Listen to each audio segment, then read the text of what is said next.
Lenny Kravitz. Welcome in the country of windmills and water. Thank you. Now let's talk about your latest material. Your new single has been released here.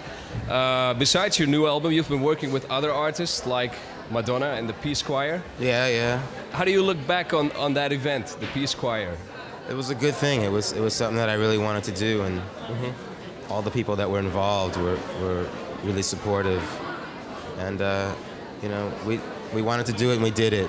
And, You were satisfied with the effect it had? Well, definitely. I mean, I didn't expect it to change anything immediately or stop the war, but it was just something out there that could make people think about it a bit more. Okay. Now, you co-wrote and produced Justify My Love by Madonna. What do you recall the most working with her? It was just a really good experience. She's very, very professional, and she knows what she wants. She's a perfectionist, and I can appreciate that. So, now there's the story about the tape that was lost just a couple of hours before the actual recording. What is true about that? I'd already cut the track for her, and it was sent over express mail from Los Angeles to New York, and it was destroyed. It was burned. So I had to make another track the night before the session. But everything turned out all right. Yeah. That's one thing I was wondering. Were you actually into Madonna's music when you started working with her, or? Well, I mean, everyone's into Madonna's music somewhat. It's everywhere, and she is definitely the queen of what she does. And, like I said, I had a good time working with her. Were you shocked by the video? Not at all. I thought it was all right. So did we here in Holland. Yeah, I thought there was a big right. hush about this video. We went like... Well, in America, it's like Yeah. you can't show lovemaking, but you can show war and violence and murder. Yeah. But, What did you feel when you wrote your first song? When I wrote my first song... Do you remember that?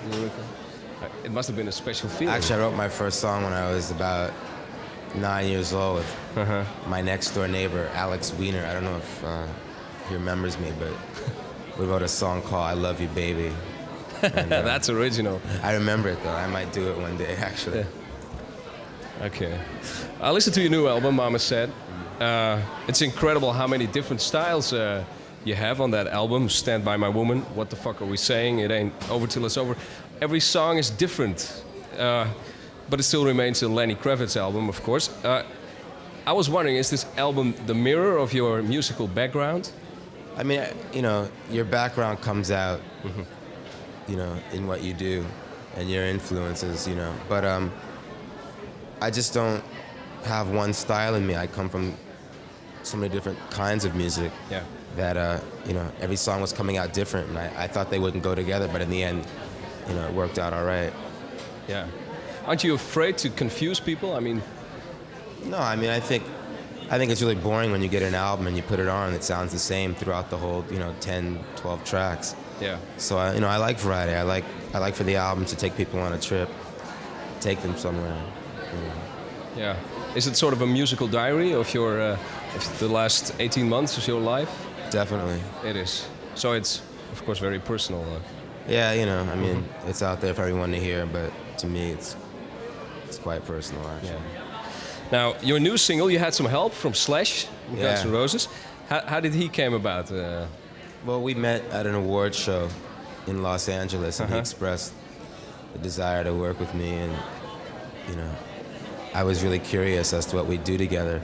So we got together, and the result was the solo he played on Fields of Joy, and also co-writing and playing with me on Always on the Run. Yeah, which is your new single. We are about to watch that. Yeah.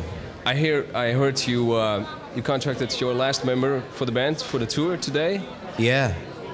I found a keyboard player. I haven't actually met him yet, but I heard him over the telephone playing the piano, and you thought it was okay? Yeah, he's the right guy, I could tell. Yeah, we're looking forward to see you live here in Holland. Thank you. Hi, this is Tina Turner, and you're watching Europe's #1 rock show, Countdown.